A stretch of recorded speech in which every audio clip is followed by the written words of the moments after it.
চট্টগ্রাম বন্দরকে বলা হয় বৈদেশিক বাণিজ্য, বিনিয়োগ, শিল্পায়ন ও রাজস্ব আহরণের প্রবেশদ্বার। 120 বিলিয়ন ডলারের আমদানি রফতানি বাণিজ্য সামাল দিতে 24 ঘন্টায় সচল থাকে দেশের প্রধান এই সমুদ্র বন্দর। আমদানি ও রফতানি পণ্য পরিবহনে বছরে গড়ে 4000-এরও বেশি জাহাজ ভিড়ে চট্টগ্রাম বন্দরে। সেই সঙ্গে বছরে গড়ে 31 থেকে 32 লাখ কন্টেনার ও 12 কোটি মেট্রিক টন কার্গো হ্যান্ডলিং করে এই বন্দর।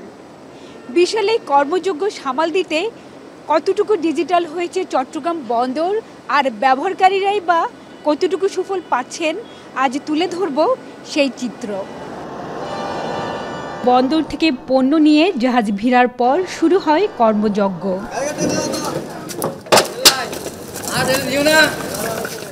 কর্ণফুলী নদী থেকে সাগরে 20 নটিক্যাল মাইল পর্যন্ত এসব জাহাজ মনিটর করতে পুরো এলাকাকে আনা হয়েছে ভিটিএমএস সফটওয়্যারে। ফলে সাগরে কোন জাহাজ কোথায় কিভাবে অবস্থান করছে ও কি কাজ চলছে সেখানে সবই দেখা যায় বন্দরের মনিটরে।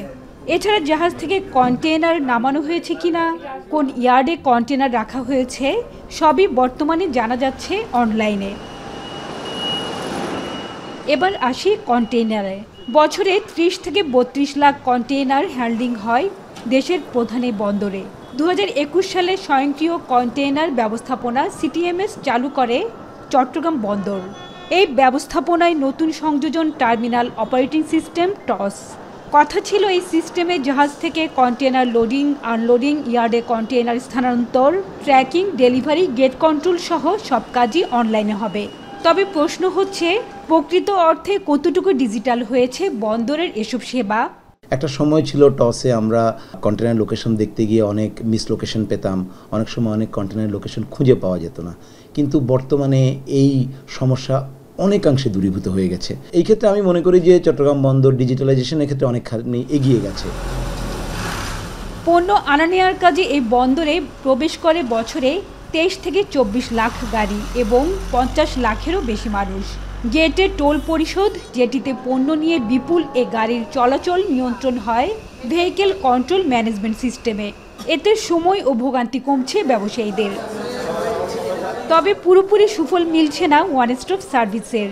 এখানে কিছু সেবা অনলাইনে মিললেও বিভিন্ন নথিপত্র ভেরিফিকেশন এবং স্বাক্ষরের জন্য আগের মতোই ঘুরতে হচ্ছে 12 থেকে 15টি টেবিলে।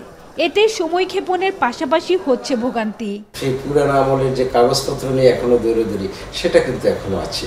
তো ডিজিটাল হতে হলে যে কাস্টমস থেকে ছাড় দেশের সাথে সাথে বন্দর এটা পেয়ে গেল, শিপিং এজেন্ট ডিও দিয়ে দিল, সে বন্দরেরও বিভিন্ন যে পয়েন্টগুলি আছে, যে ঘাটগুলি আছে, সেখানেও কম্পিউটারের সে অনলাইন হতে হবে। কিন্তু পেপারলেস অপারেশনের যে কথাটা বলছেন, ওই জায়গায় বোধহয় আমরা এখনও পিছিয়ে আছি।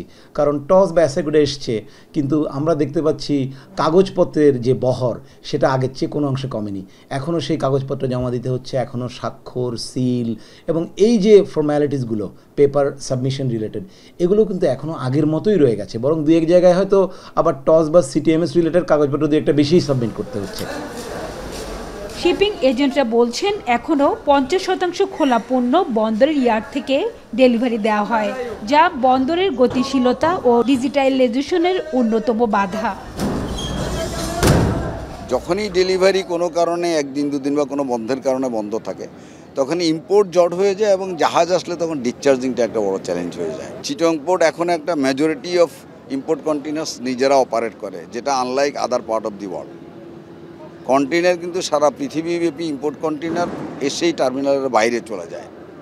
আমাদের এখন 37টা আইটেম ছাড়া বাকি সব আইটেমই আমরা কিন্তু চিটং পোর্ট থেকে ডেলিভারি করি, যেটা আসলে পৃথিবীর কোথাও এটা সিমিলারিটি নাই।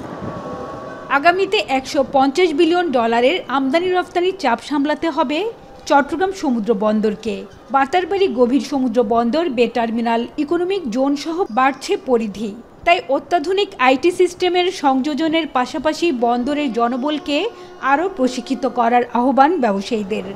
আমাদের যে যত পোর্ট অথরিটি লোক আছে, ওনাদের ট্রেনিং সো দ্যাট ইন্টারন্যাশনাল লেভেলে ইন্টারন্যাশনাল স্ট্যান্ডার্ডের সিস্টেমস হয়, সব জিনিস এখানে স্মুথ হয়, আরও স্মুথ আমরা করতে পারি। হয়েছে এটা, মানে সবসময় তো আমরা ইমপ্রুভমেন্টের দিকে আছি। এখন ইমপ্রুভমেন্ট আরও ফাস্ট কীভাবে আমরা করতে পারি, এই জিনিসের উপরে আমাদের ফোকাস করা উচিত। তবে দায় কি শুধু বন্দরের? এখানকার আমদানি রফতানি বাণিজ্যের সঙ্গে জড়িত অন্তত 21টি সংস্থা। অপারেশন সিস্টেম পুরোপুরি পেপারলেস করতে হলে লাগবে সমন্বিত উদ্যোগ। ইউজাররা সবাই অনলাইনে আসতে হবে। এখনও অনেক ইউজার আছে, অনেক সিএনএফ আছে যারা এখনও পর্যন্ত সে অনলাইনে অভ্যস্ত হয় নাই। ডিউ নেওয়া বা দেওয়া, আমাদের কাছে এটা হাতে হাতে না দিয়ে অফিসিয়ালি সাবমিট করা, সেক্ষেত্রে কিছুটা লেকিংস এখনও রয়ে গেছে। বাট আমরা আশা করি সব ইউজাররা যদি এই সিস্টেমের আওতায় চলে আসে তাহলে এই কাজটা আরও অনেক বেশি। বন্দর কর্তৃপক্ষ বলছে চট্টগ্রাম বন্দরকে শতভাগ ডিজিটাল করতে মোট 50টি মডিউলে কাজ চলছে। এর মধ্যে বেশ কিছু মডিউল এখনও বাস্তবায়ন হয়নি। হাজেরা শিউলি, এখন চট্টগ্রাম।